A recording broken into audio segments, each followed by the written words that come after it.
Saludos jóvenes Padawans, en este video aprenderemos a balancear una ecuación química por el método del tanteo.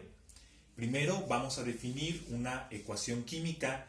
Una ecuación química es una representación simbólica de lo que sucede cuando varias sustancias, pueden ser dos, pueden ser más, reaccionan para producir otras sustancias nuevas. En este sentido, la flecha que estamos marcando es nuestra referencia para distinguir las sustancias que reaccionan, que se exponen del lado izquierdo, les vamos a llamar reactantes, de las sustancias que se producen, que las vamos a llamar así, productos. Entonces, siempre en una reacción química tendremos los reactantes de los productos. ¿Cómo podemos identificar o cómo podemos distinguir cada uno de los compuestos que interaccionan? Por los signos de más. Es decir, tenemos aquí un compuesto, ácido sulfúrico, más otro compuesto que es el cloruro de potasio. Del otro lado de los productos tenemos el primer compuesto, que es el sulfato de potasio, más el siguiente compuesto, que es el ácido clorhídrico. Bien, ya definida que es una ecuación química, vamos a definir qué es el balanceo. El balanceo es que nosotros, cuando representemos simbólicamente la ecuación química, también representemos el mismo número de moléculas por cada átomo del lado de los reactantes, tanto del lado de los productos. Es decir, que se cumpla la ley de la conservación de la masa. La materia no se crea, no se destruye, solamente se transforma. Por lo tanto, si en el lado de los reactantes tenemos un solo azufre, pues del lado de los productos también debería de ser así. Si tenemos dos hidrógenos, del lado de los productos también debería de ser así, porque no es que algo se esté desapareciendo o que se esté extinguiendo, solamente se está transformando en una nueva sustancia.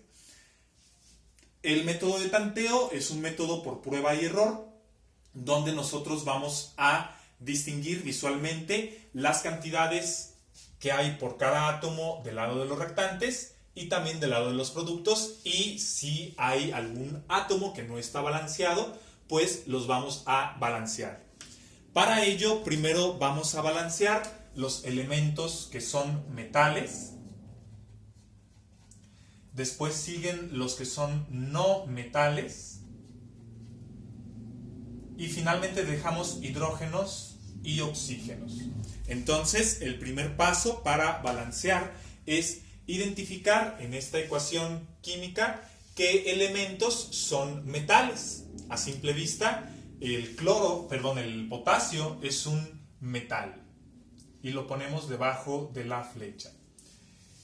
Si se les dificulta identificar qué elementos son metales, no metales, hay que utilizar la tabla periódica para ahí localizarlos. Ahí están representados cuáles son los metales y cuáles son los no metales.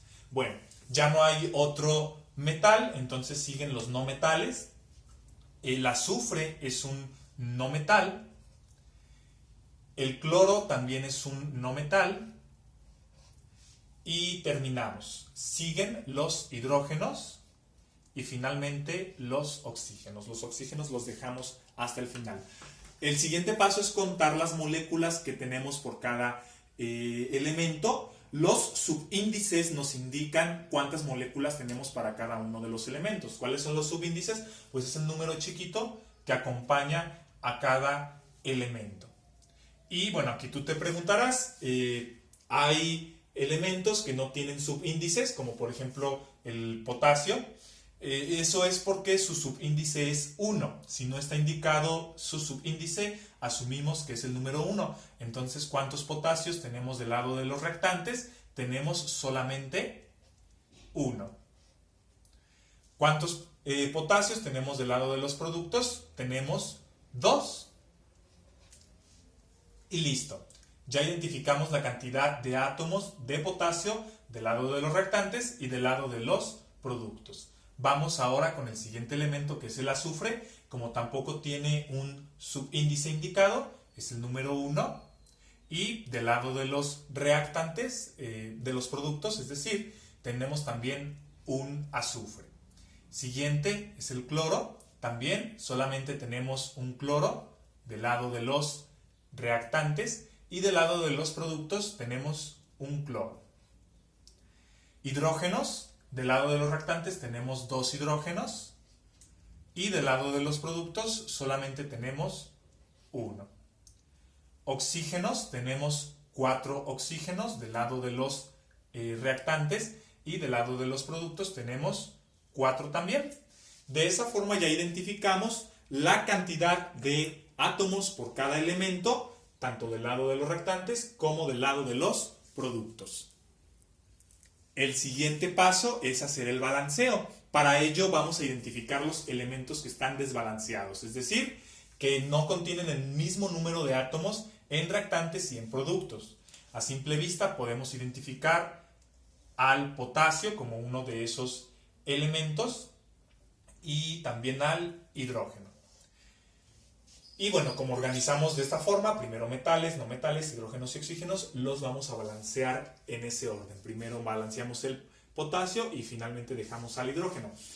Aquí hay una advertencia, nosotros no podemos alterar los subíndices de los compuestos, es decir, si de este lado tenemos 2 potasios, de este otro lado de los reactantes, nosotros no podemos agregarle un 2. Eso no se puede hacer, es incorrecto porque lo que estarías haciendo es alterar la identidad del compuesto. Es decir, tú aquí tienes un cloruro de potasio, si tú pones un 2 ahí, ya estarías cambiando el compuesto, ya no sería un cloruro de potasio, entonces no podemos alterar los subíndices. Tampoco podemos borrarle el 2 al otro potasio, porque también estarías alterando la identidad del compuesto. Es decir, en síntesis, no podemos eliminar ni agregar subíndices a los compuestos.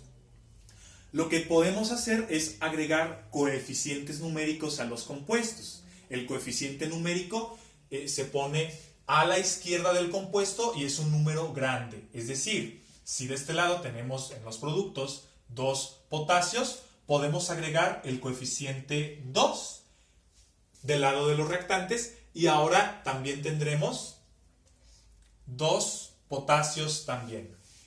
¿Cuál es el detalle aquí? Que cuando tú agregas un coeficiente numérico, altera a todo el compuesto, no solamente al potasio o no solamente al que se pone primero. Es decir, este 2 afecta tanto al potasio como al cloro. Por lo tanto, también tienes 2 cloros y ya desbalanceamos al cloro. ¿Qué es lo que vamos a hacer?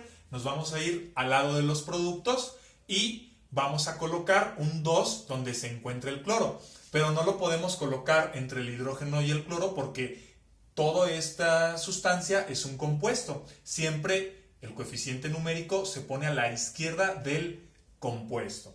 Y de esa forma ya tenemos también 2 cloros. Y como el 2 también afecta al hidrógeno, tenemos 2 hidrógenos y ahora sí ya está balanceado el hidrógeno también. Tenemos 2 potasios, 2 cloros, 2 hidrógenos, que fueron los que balanceamos, un azufre y 4 oxígenos, tanto del lado de los reactantes como del lado de los productos. Y de esa forma balanceamos una ecuación química por el método del tanteo.